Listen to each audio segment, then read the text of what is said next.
Hello and welcome to the Fireside Chat. I am Kalpana Singh, the editor of TV, and today we have Kapil Mahajan, Group CIO, Safe Express, as our guest today. Kapil is currently serving as the Group CIO and Digital Transformation Leader for Safe Express. He is known for sharp technical and business acumen with expertise in building and executing strategic visions and technology roadmaps that work in alignment with business goals. He has extensive experience in unifying and leading engineering, product development, and commercial, which includes sales, marketing, channel organizations, devising and executing company-wide and go-to-market strategies, envisioning and delivering digital products, and transforming enterprise IT. Apart from being a sought-after speaker on digital innovation, he is regular to roundtable panel discussions in India and abroad and has authored numerous technology articles. In his years in IT, he has managed global platinum programs in multiple industries, including group insurance, pharmaceutical, TNT, finance, and banking domains for Fortune 500 companies like Prudential GI, Shell, Airbus, American Express, EE, Development Bank of Singapore, Pfizer, etc. Welcome, Kapil. Good afternoon, everyone. Hi. Thank you so much for joining us today at CXO Pleasure. TV for this conversation. And we really appreciate taking you out time. And also, I want to inform all our attendees that they can ask their questions in the question box right there, which will get answered by Kapil. So moving forward, Kapil, what are the key technology solutions used by Safe Express and what are their use cases? Innovation has been a part of our organization culture, and our team members have kind of developed and implemented many of the industry-leading technologies that now drive our entire network operations. We have used the cloud-first approach, and today we are working across multiple cloud platforms, whether it's AWS or if it's Salesforce or it's Oracle Cloud.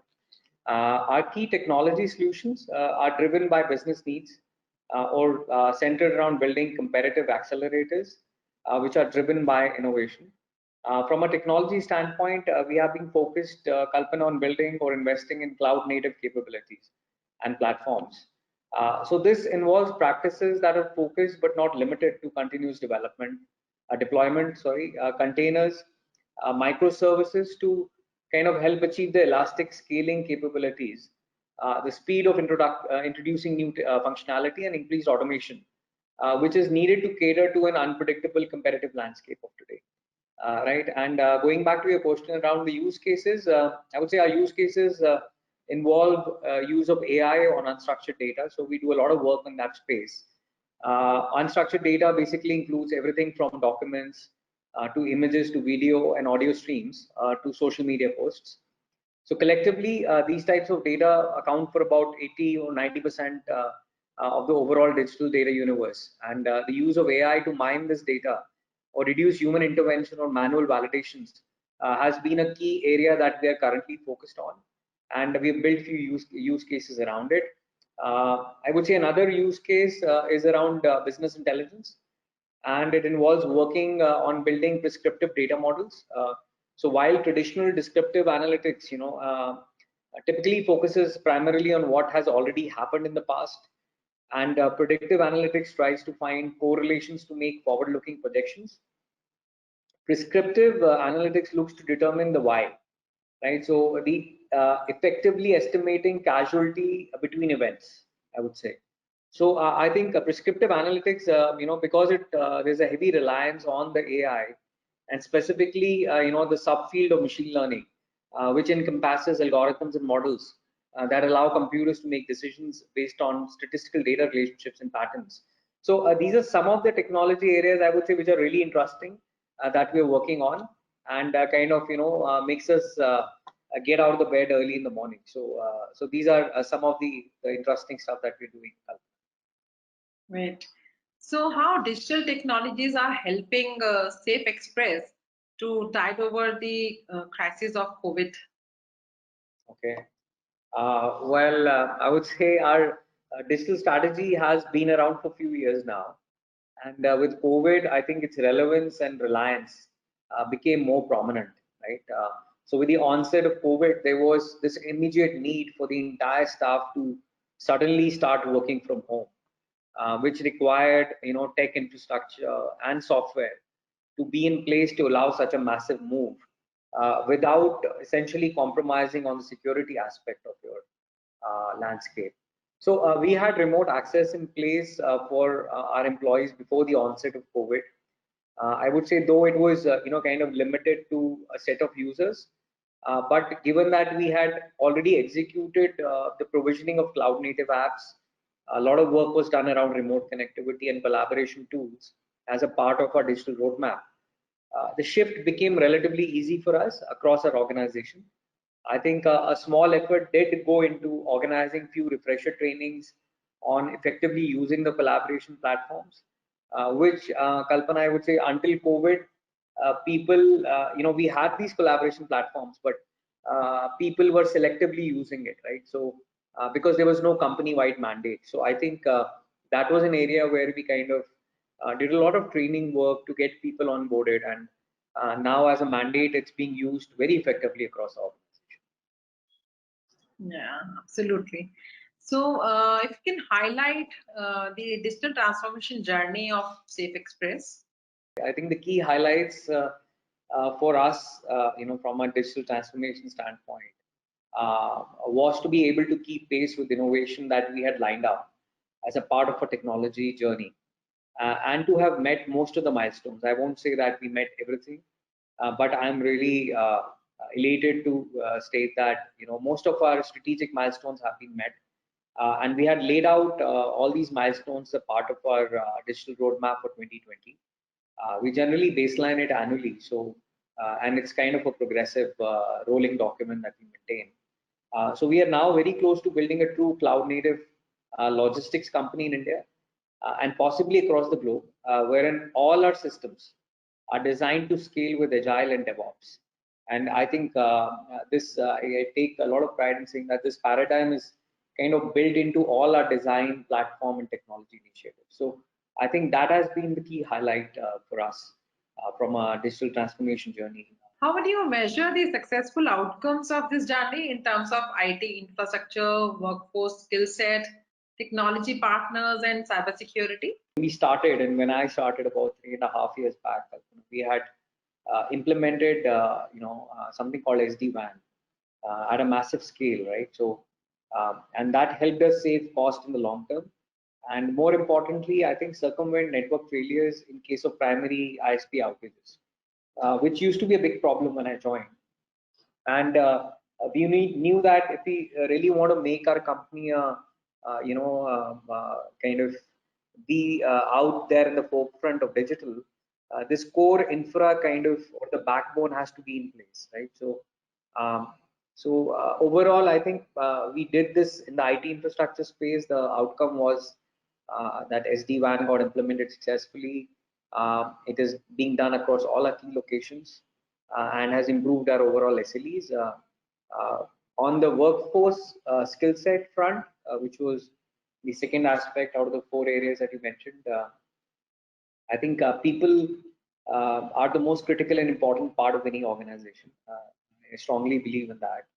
And I think in technology, it becomes more critical, as the knowledge of your team will actually determine, drive, and fuel the overall pace of innovation and change, right? So I believe as a leader, you're as good as the team that's kind of that you're leading, right? So I think the last 3 years we have been able to augment the workforce skill set in line with our overall referential architecture, which covers the key, technologies, the frameworks, and the tooling that we have put in place. Um, we have also kind of, put a lot of emphasis on building a culture to kind of, incentivize getting accredited and certified, especially for all our technical resources. So whether it's Salesforce certification or project management or an Amazon Web Services certification, in the last year and a half, we put a lot of emphasis to make sure that our people are certified, all the employees are certified, our vendor partners are encouraged to take up the certifications. And this overall, from an employee standpoint, has helped us with the employee morale, and I think or create or enabled us to create a culture of knowledge and sharing across various project and product teams that we run within the IT structure. Right. The third area, I think you mentioned about technology partner. So that's really critical area. We have partnered with leading technology companies in the past 2 years, basically with the intent to accelerate, build, and deliver some of the complex and resource intensive projects. So we have seen that engaging with the right partner with the innovation mindset in mind kind of really helps gain traction. So we have seen some good amount of traction in terms of how some of these engagements have taken shape and have really encouraged us to build and invest in some of these partner relationships, as it's a win-win for both us and the partners. From their perspective, Bhavna, they get to understand the domain, which within logistics industry in India is still very limited because of this being still being a very unorganized sector. So the ways of how things are done across logistic companies in India are very different than how FedEx or a UPS operates, abroad, right? So I think that has been the technology partner relationship has really we've really put a lot of emphasis around it, and it's really paying off right now. I think the fourth important aspect that you mentioned was around cybersecurity. So, well, this is one area where no amount of investment or money is enough, and being on the cloud, it's very important and critical for us. So our investment in this space has been very fruitful, and though we are always on a lookout to do more in this in the cybersecurity area, but we are happy with the recent outcomes and the overall, I would say the cybersecurity measures that are currently in place. Will you like to measure these outcomes in some kind of stats? Yeah, I mean, so we could look at it like in terms of certification.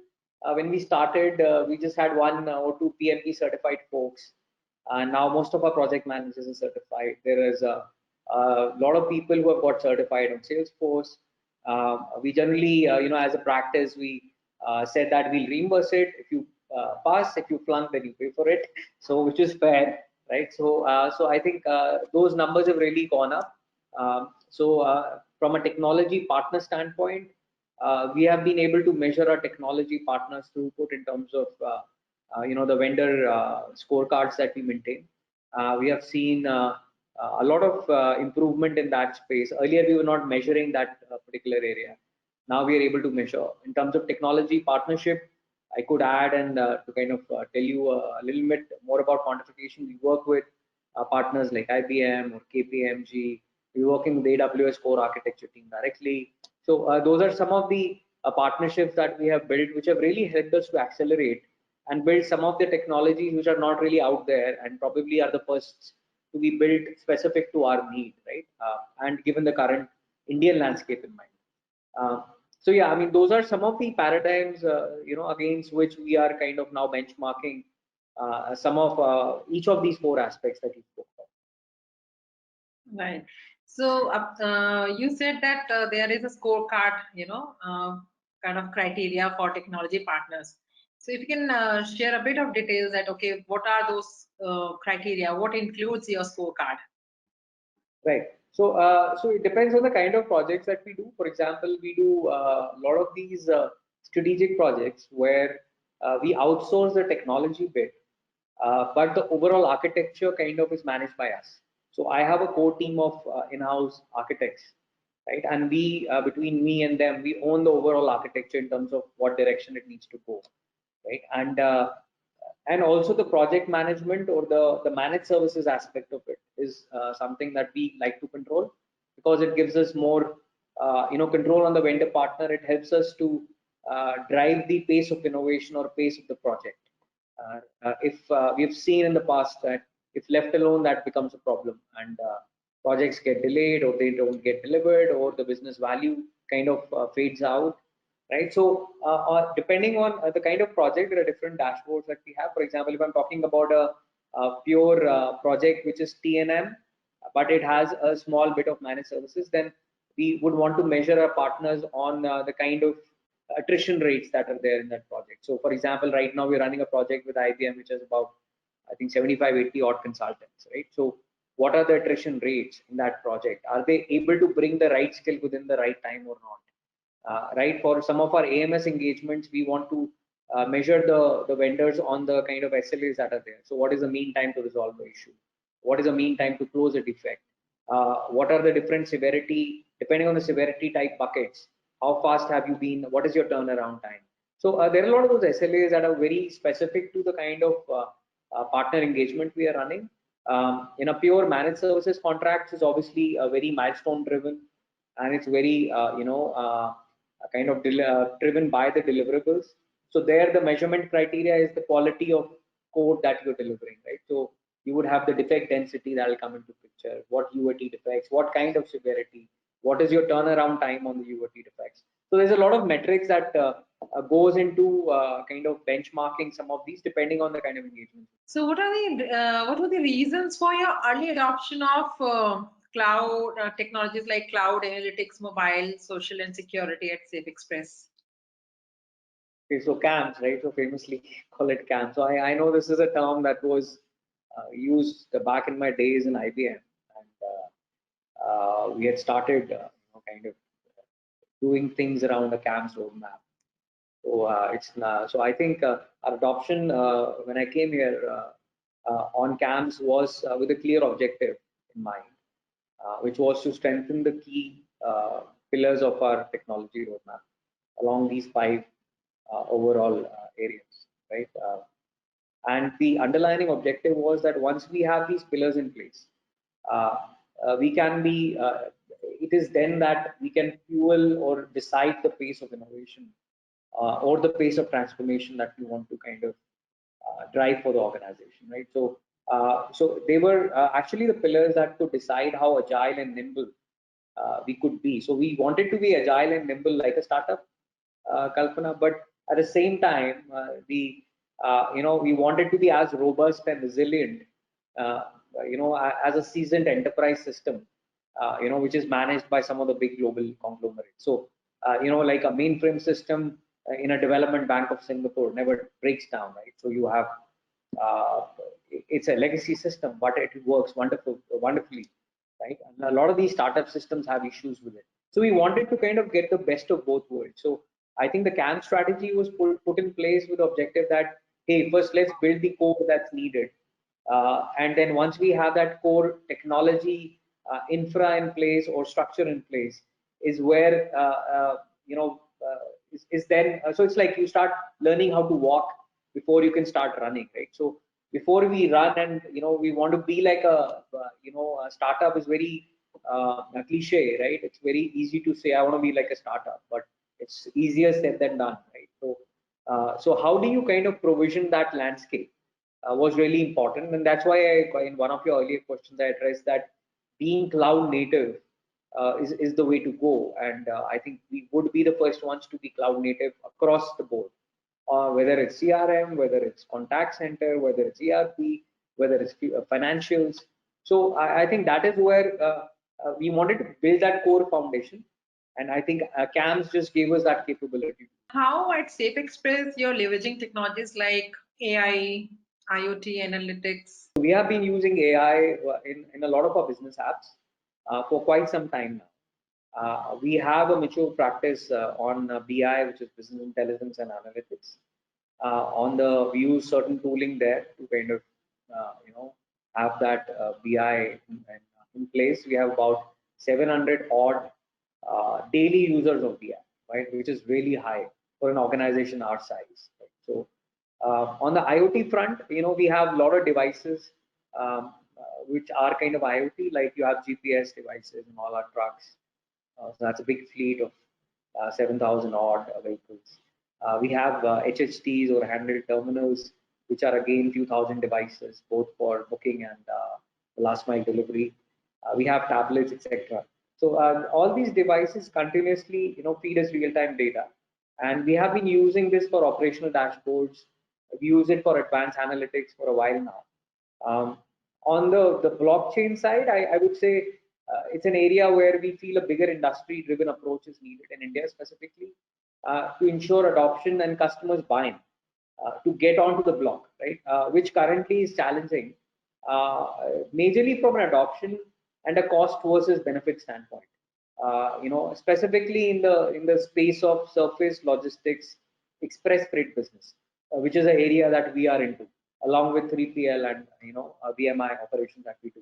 So I believe that unlike blockchain, which was and I was a part of the team that launched the blockchain or was the initial solutioning for blockchain that got implemented in Singapore, right? But that was a consortium where the block was created for a lot of the shipping companies for the shipping artifacts and documents and auto clearing of those documents to happen, which would reduce the the time window for processing all this from few weeks to few days or hours, right? But that was a conscious consortium that was driven by IBM and then some of the the governing bodies in Singapore, and where they were able to bring together the industry.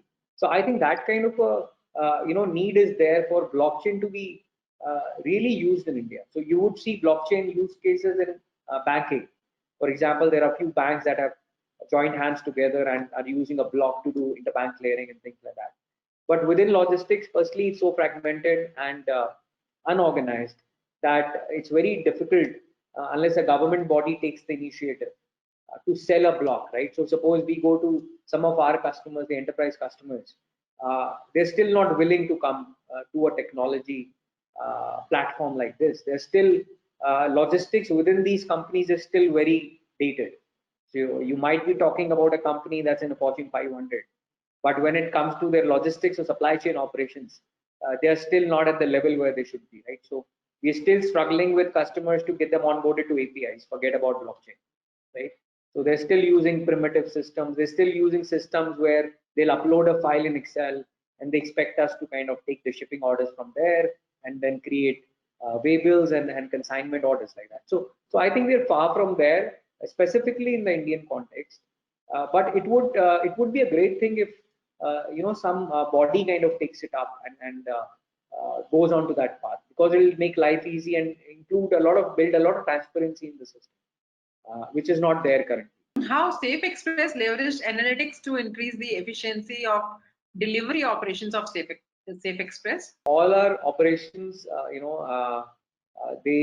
operation folks, we have a sizable team of operations, which is kind of encompasses the booking operations, the transshipment, the interstate movement, intercity movement, or the hub movement, we call it, and your final last mile delivery, which is your a delivery of goods from, or operations required to move goods from the final delivery transit locations to the end customer. So all of that operational field force that we have, all of them work on live data, and they have dashboards to manage and monitor live shipments. They have dashboards for managing exception handling, which includes things like delays, shortages, excess, damages. And we have been able to leverage analytics in an interesting way. For example, I can give you an interesting example that you might be able to correlate to, is that we have gamified the entire scanning process, for example. So whenever a truck comes in, either for unloading, and then once it's unloaded, it'll get loaded as well eventually. We wanted to gamify this process. So we said the folks who are actually doing the scanning, can we increase the scanning efficiency, right? So can we incentivize them to increase the speed of scanning and the accuracy, right? So we gamified this process. We created dashboards in the hub, which are displayed on the big TV screens that are hanging in our facilities. And as these people are scanning, their names show up there with the live scan count as they're unloading or loading a particular packet, right? So, and you can see where you are in the leaderboard, right? So in that hub, if Rahul is doing a great job, then Rahul is showing up in the leaderboard for that day, and that kind of created a very healthy competition amongst the people, right? So there was this whole laxity with respect to how do we get these guys charged up, right? Do we really need 10 people to do an hub operation? Can we work with 5? Because the more the people you have, the higher is the cost, because these people live out of our premises, they have to be taken care of, right? And there's a lot of expense that goes into it. And more than that, I think it's managing and having a more leaner and a more efficient and productive team, right? So that was always a big pain area for us. And I think by doing that, this whole gamification of the process, and also we brought in something called monetary incentivization. So we said that above a threshold, every packet that you scan, you're going to get an extra incentive for that week, or as a part of your bi-weekly or monthly payouts. So that kind of really helped us, pump up the game on the ground and increase the efficiency. So that's a classic example of gamification that was used to kind of uh, bring in business dexterity and overall operational efficiency. Additionally, lastly, I would say that we have developed certain reporting tools which are available for some of our power users, and they can use it to slice and dice data based on their needs, and create these self-service dashboards depending on their business requirements. So that's how we kind of leveraged, and I gave you one or two examples to show you how we kind of leverage analytics on day-to-day work. Quite interesting, with the gamification. So, are you also using technologies like AR, VR, and robotics, which can actually benefit overall the retail sector? Yeah, so I think it's an interesting question, Kaspana. So we have something called an innovation lab. So we have been investing in an innovation lab, which kind of works with the new technologies, right? So we know that there are a lot of technology out there that we believe is great. It's a great piece of technology, can really help with the operations. But you know how India works and how as Indians, how we work, right? So for us, it should make the first thing is what is the cost benefit advantage, right? So it comes down to that eventually. And I think from a business standpoint, it makes a lot of sense. We are not the Googles or the Amazons of the world, where we have a lot of budgets on innovation and funding, right? So you can do so much innovation, right? So that team really helps us to drive or understand the latest technology that is there in the market. But we are very careful in terms of what technology we finally adopt. So we do a lot of POCs, but before we take a technology and roll it out across India, we always start small. We launch it by locations, we launch it by cities, or we launch it by an operational area, and then we scale it out and iron out the issues and then scale it out. Now, specifically, your question around, I think, a gamification aspect that just touched. So that doesn't really require a lot of capital infusion. It requires a good creative mindset, and you can do with a lot of frugal technology that's available to you right now, and do a lot of those use cases. It's a matter of identifying those. I think AR VR there are a lot of companies that are already using it globally. In logistics, the way we are looking at AR and VR, and we've run few POCs on it, is using AR and VR to make a lot of processes which are related to operations, like this whole loading and unloading or palletization, etc., which are very mundane in nature.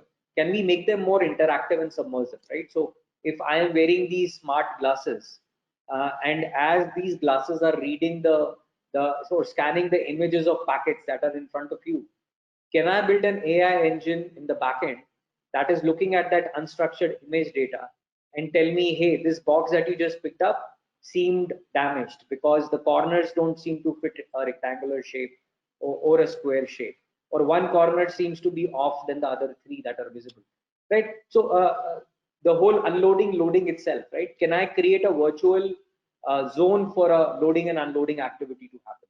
So right now, I don't know if you visited our hubs, but if you visit any supply chain or a 3PL facility, you would see that there are a certain, we do these demarcations, which are like the landing area. So once a truck docks in, what is the area where you would pick the material and kind of offload it, right? So a lot of that is kind of controlled or left to there are cameras, but these are not intelligent cameras.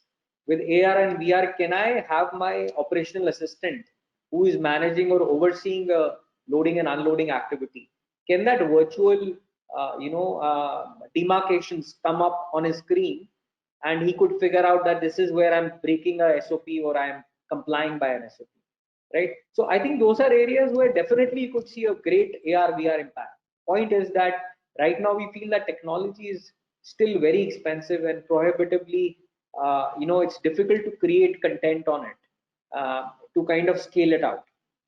Definitely you can do it as a POC, and I think at a stage where it becomes more democratic in nature in terms of its cost barrier that is there, we could see some interesting use cases coming up there. Similarly, I think the whole space around robotics, there is a lot of robotics adoption that is there. There are a lot of solutions that are available. A lot of the B2C companies use it. Amazon uses it exhaustively to have a totally bot-driven kind of a robotic warehouse.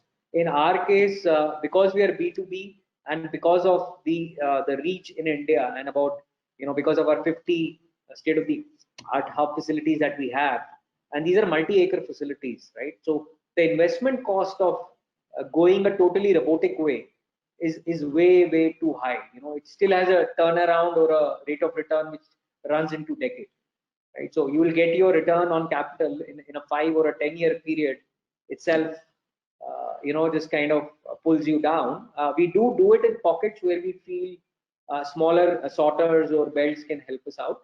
But the facilities that you would see in Europe or US, because of the labor being so expensive, it makes a lot of sense there to scale this, and also because of the entire I would say the entire space being managed by few top companies, whether it's FedEx, UPS, Amazon, right? There are few names, that's it, right? Or Walmart. So those are the companies where it's already that competition and their market share is so high for them to justify the volumes and the kind of investment they want to put into technologies like these. I still, to answer your question, I still believe these are technologies that we should play around and we should be ready to adopt when they become, when they come at a stage where they're easy from an overall ROI standpoint for companies to adopt. Yeah, so ROI is still a big question mark while implementing AR, VR kind of an innovative technologies. All right. So how is the IT team structured at Safe Express, and how do they ensure complete synergy with each other? So our IT team is a kind of a typical software company, kind of a mix, I would say. It's a mix of our employees and vendor resources, with some key initiatives being delivered via partner team. So as I said, right now we're running few projects with say IBM or KPMG. So those are the projects that are being led by them.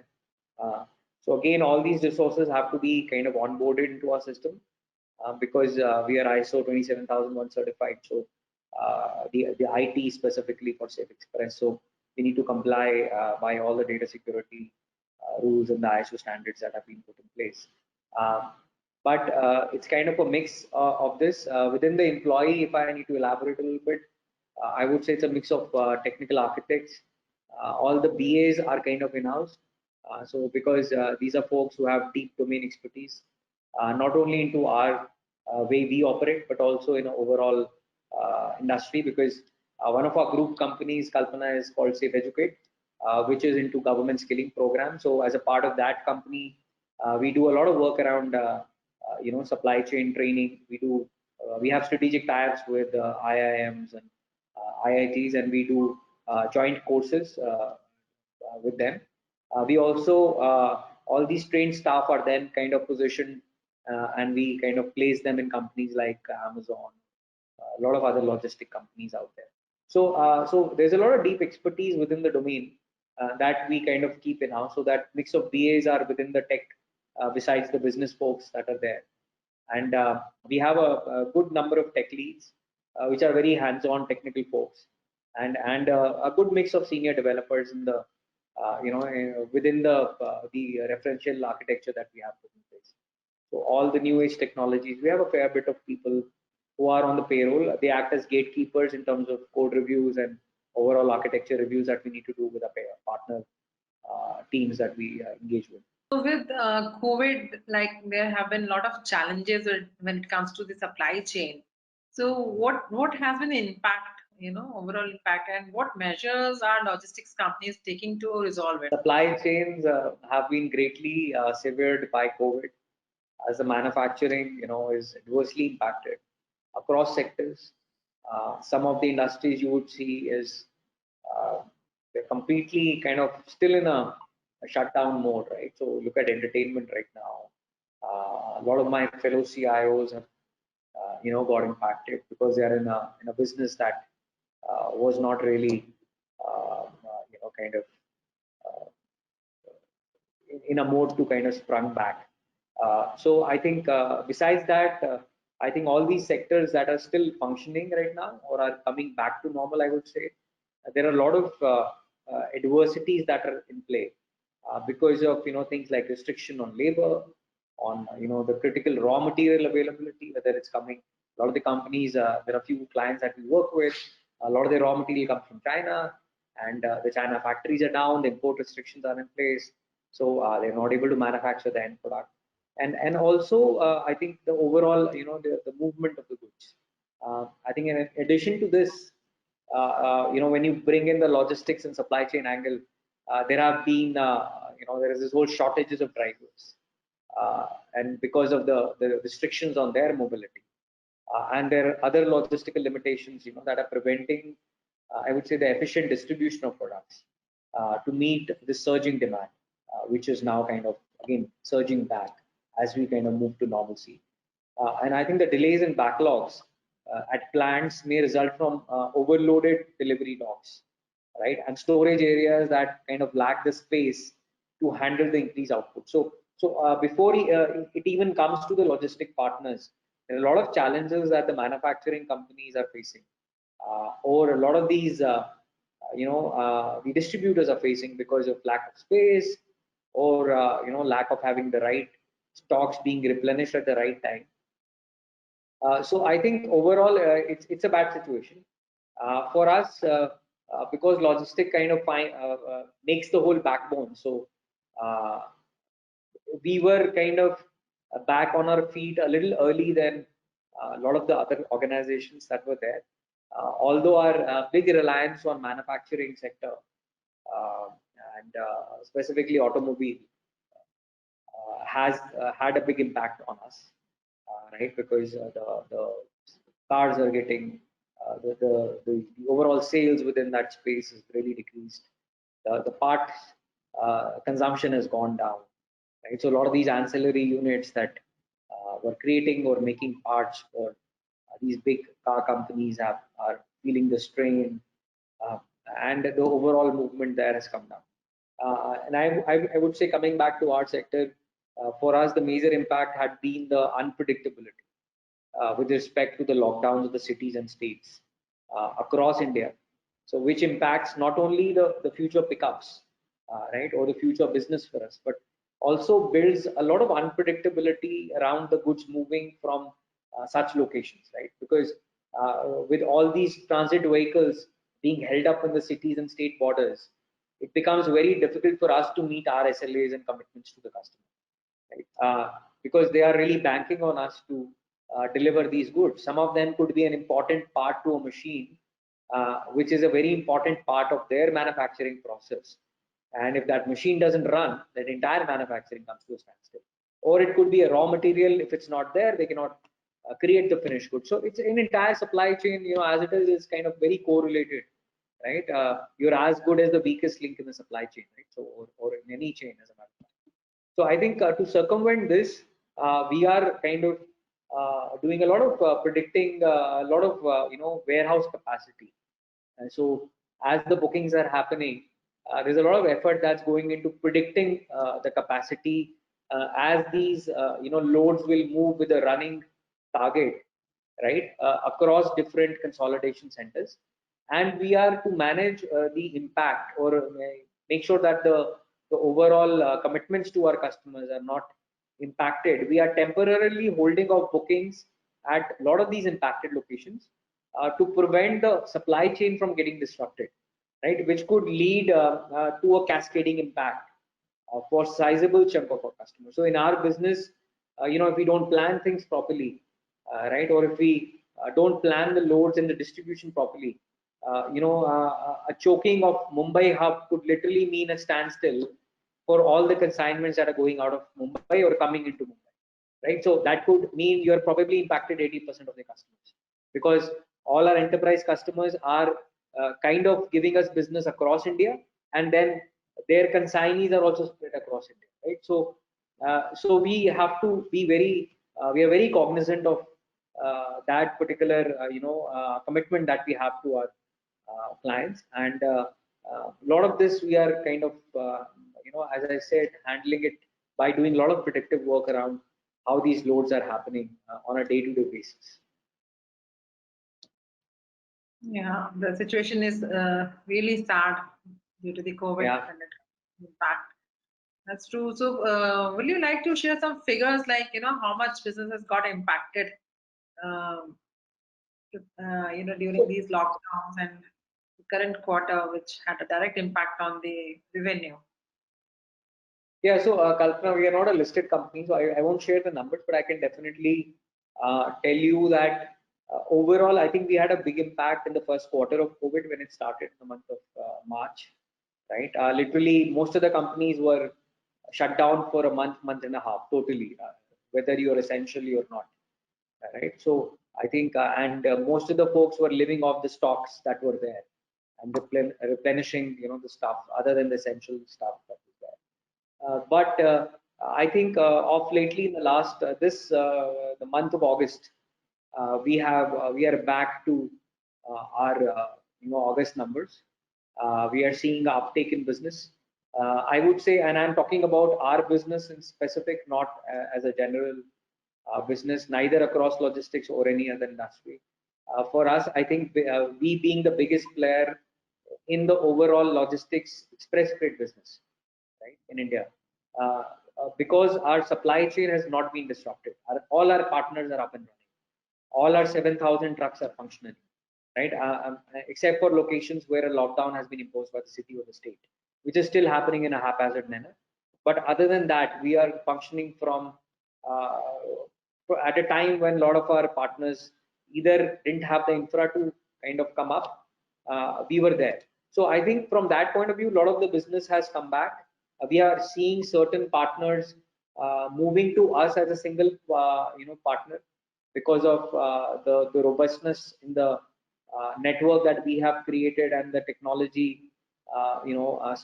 capability that we have. We are still the best in terms of the SLAs and SLEs, right? So it's one partner that can deliver its Safe Express. So, and I think one important change, Kalpana, that we have seen is most of our business is B2B. Retail is a very small percentage, which is under 5% of our sales. But we have seen an uptick in retail. So as a design, we have not really put a lot of emphasis in retail. I mean, we do sizable work there, but I think the overall focus has been B2B, because we are a B2B company. We're not a B2C, end mile delivery company, right? But the retail suddenly has seen a big uptake. There are a lot of customers that have either were forced to come to us, or given by the market credibility that we had with respect to consignments that we were delivering with the existing partners or existing companies in the retail space.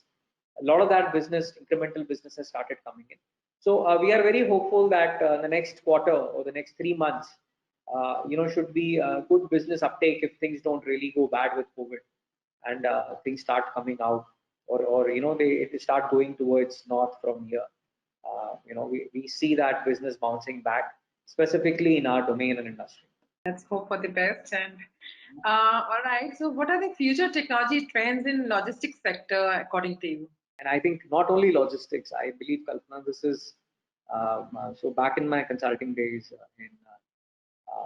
before Safe Express, it was kind of written in the dark somewhere that I think the future technology I think is going to be centered around cognitive, and with AI driving the core of every business process. When I say every business process, literally it would mean every business process, right? So it won't be invasive, but it would work like a so-called a workhorse that's working in the back end of every business application that you would see of the future.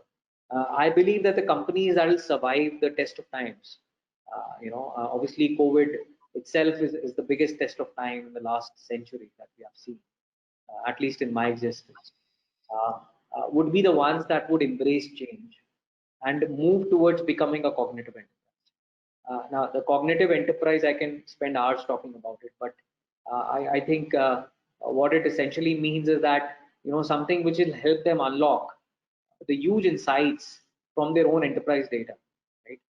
And if you look at it today, about 90% of the data that all the enterprises have, whether it's a Fortune 500 or a small organization, all of that is dark data, right? So imagine companies like Pfizer or a pharma company, right, that could do a lot of intelligence, market intelligence based on the sales trends that they have, or based on the say the image data that they have captured as a part of one of their rollouts, right? And right now, all this data is unusable.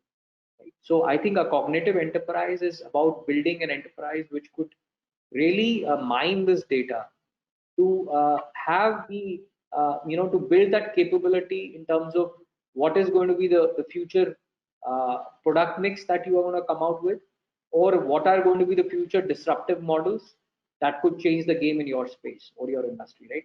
And that could really help you stay competitive, because if you look at it today, the biggest problem that companies face, and we talk about this off and on in every panel, whether it is in India or internationally, you'll talk about Uber, you're talking about some of these, cloud native, born in the cloud kind of companies that are disrupting, so to speak, the whole landscape. But what we don't talk about is that what about 100 years of data that IBM has built in, right? That IBM has, it's sitting on that landmine, or 50 years of data that American Express has, right? What about that market intelligence that's sitting with you, but somehow you're not able to leverage it? I believe you could get a lot of insight in that data, from that data. And all of that is unstructured right now. Rather, whether it's in a form of an audio file or a video file or an image or some data which you are not able to correlate, but there are correlations in it, which a human eye cannot detect. We are not meant to detect that. We are not wired to do that, right? But an AI system, a cognitive system can do that. And today the technology is there to kind of, go and build something like that. I would say it's still not that easy. It's very complex. It requires a big amount of, I think, a big amount of strategic leadership push to kind of come out and become a cognitive enterprise. But I think that is where the future is going to be, whether it's in logistics space or any other industry. So yeah, I mean that is what it is. It's about being cognitive. So probably our last question. Can you name a person who has had a tremendous impact on you as a leader? Maybe someone who has been a mentor to you. Why and how did this person impacted your life? So I don't know. So there have been a lot of mentors in my life. I think in everyone's life, as a matter of fact. Right? So every phase of your career or your growing up, you would have a mentor. It could be your parents to begin with, and then maybe your elder brother, or a good friend, or a good teacher. But I think I read a lot of biographies, and a lot of folks have there is a lot to take from them, right? So like Henry Ford, there are a lot of lessons you could learn from how he set up Ford company. But if I have to say, being a technologist at heart, I think I'm kind of influenced with Steve Jobs a lot. I don't agree with everything that he does, but I think overall, I think this his whole vision around creating around innovation, right? I think Apple was one company that did that. It created products that never existed. An iPod never existed. It did a lot of those first things that we never felt we needed, but he created a market and then people followed, right? So from a leadership standpoint, I think leadership is about that. It's about creating a vision and then having people follow that vision and aligning them to that vision. And I probably like one of the quotes from Steve Jobs a lot, which states that you have the courage to follow your heart and intuition, right? So I think I live by that. You follow your heart and intuition, and I think remarkable things can happen. Yeah, I mean, if I have to name someone, probably it would be Steve Jobs. But there are a lot of such folks that have been really instrumental all these years. Great, quite interesting. All right, so thank you everyone for joining us. Thank you, Kapil. It was a complete pleasure interacting with you today. We really appreciate your time. For more updates from CXO TV, please like and subscribe to our channel.